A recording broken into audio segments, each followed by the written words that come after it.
Okay, this is Ringwalk Media in association with Bartley Cutter Racing and Red Lion Supercars.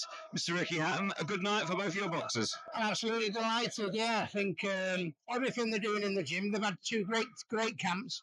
I think they just keep getting better and better with each fight, just learning little bits along the way, to be honest with you. I know, Jack tonight, he was always known for his speed, his movement, his boxing ability, and that. But now he's holding his ground a little bit more. He's got a little bit more venom, a little bit more spite. He can fight inside, and these are things he didn't do, a few fights ago. But he's adding it to his game now. So I'm absolutely delighted. I mean, to be honest with you, it looks like that Jack can't punch because he's not really stopping anyone or anything like that. But I say, don't worry about it. Like with everything, don't worry about it. Trust me, I know you can punch. When you fight these journeymans, you fight better people and you probably win more impressively. But these journeymans, you just gotta go with it. They're good for the rounds, and that's what they are. But don't think don't ever dispute your talent and your punching power. That'll come further down the line. Trust me. We spoke earlier when we were talking to Ibby with you, and next step for Ibby is probably a little title somewhere. Yeah, a little title somewhere. I mean, he's been sparring very well with very high quality fighters that are fighting for the title and doing absolutely brilliant. He's gone through that journeyman stage now. He's gone through the journeyman stage where he had a good test. He had a lively journeyman tonight, which is what you need before you go on to title level. So it's been a great night. Jack is going to be out there. He's not quite there yet. He obviously has had a few more fights, a few more rounds under his belt. So progress-wise, he's a little bit ahead. But Jack will be exactly knocking on the door. He just needs a couple more fights, an 8-rounder under his belt, you know what I mean, and a few more tests similar to what he had tonight. And then when we feel the time's right for Jack, we'll move Jack into that title potential. But at the minute, I'm happy where they're at. Ibby can move on. Jack's still learning, but learning at a rate I'm very happy with. Well, listen, Chloe Watson, obviously, unfortunately, her fight couldn't go ahead because she was a little injury. What's the update on Chloe? Yeah, she's just recently got bronchitis, so she's not been in the gym this week because because Jack and Ibby have been fighting, so she stayed fit. I mean, it's turned into a bit of the 12 months from hell. She did brilliantly winning the European title, and then a date's got moved, and then her opponent fell out, and then the opponent she should have fought got beat, and then we matched with Jasmine, which is a great fight, and then the shoulder fell out. So financially and progress-wise, she's not been able to kick on like we'd have liked. So I feel very, very frustrated for her. But hopefully we're going to get a date soon, get a fight in before the end of the year. And then next year she might have a little bit better luck. She can't have much worse luck. But I'm very happy with everyone in the gym. I think we're me and Blaine are not doing bad, to be honest with you. You're not doing too bad, mate, are you? Well, listen, last week, you and I were both at the big fight in London at Wembley. Anthony Joshua, Dubois.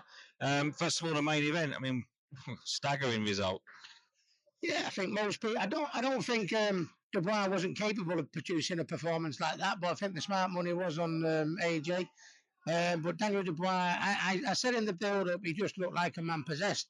When they had the gloves are off, the face off when they sat at the table, he just didn't look phased. Walking to the ring, he didn't look phased. And I'm not saying AJ wasn't up for it as much.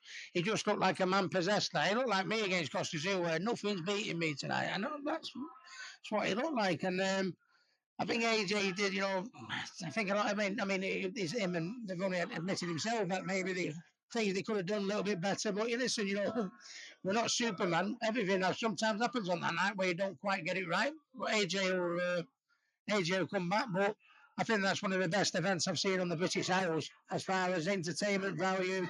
The main event, it was always going to be a barnstorm. Well, how can Daniel and AJ Styles not clash? So I think it was great for British boxing, and more shows like that, the better, I think. Of course, your mate Josh Warrington took on my mate Anthony Cacace. A very, very hard fight for both fighters. Josh stepping up, Anthony coming into a fight, and he knows he's fighting a two-time world champion. It was a good result in the end for obviously Anthony. Josh was a little bit frustrated, I think, after the fight. But what did you make of that fight? I thought Josh gave a good account of himself. I think a lot of people thought with Josh winning his last two that he might, be ready to hang him up. And hang him up, he still might be ready. But I saw him in the gym, in the Polyhurst gym, starting himself, a few weeks earlier. it was, two quality operators there. It was a joy to watch him. But he looked like in that spar, he still had a little bit, to give. And I think he showed it. I think a lot of people thought with 2 defeats on his bounce, he was going to get, he was going to lose a lot more convincingly. But I didn't. I don't think he gave a bad account of himself, to be honest with you. But I mean, as he's been, mate, he'll go and have a good hard think about it. Don't make no rush decisions. I don't think if he decided to retire, it wouldn't surprise me. I'd be happy. And if he decided to carry on, it wouldn't surprise me. And I'd be half happy as well. Maybe there's one more left. I still think he might have a little bit left. But, only him. He's got good people around him, and they'll make the right decision. Of course, lastly, Campbell. He's out in a few weeks in Manchester. Big occasion at the Co-op Live Arena. Got the rematch. I mean, this is going to be some fight. Yeah, big bill for him. You know what I mean? I thought he was right. I think it was the right decision. The better man won. But I think there's so many things he could have done and should have done better. But it's all experience, But I mean, I think me and the team, and I speak for his training team and his promotional outfit, the whole lot. I think listen, it's all about. He needs the rematch straight away. You know what I mean? And if he goes in there, wins it in the manner I think he can win it, I think people can't turn around and say he's only getting it because of Ricky Hatton. You know what I mean? I think he deserves credit where credit's due. You get beat, you know what I mean? Straight back in against the guy that beat him. What more do people want? And I, as a dad, I'm very, very proud of him. I think he's changed as a fighter, and I think he'll put things right. Listen, Ricky, congratulations tonight. 2 very good wins for your fighters, and a title coming for Ibrahim Nadim, I hope. I hope so. Fingers crossed. Thanks, mate. Cheers, mate.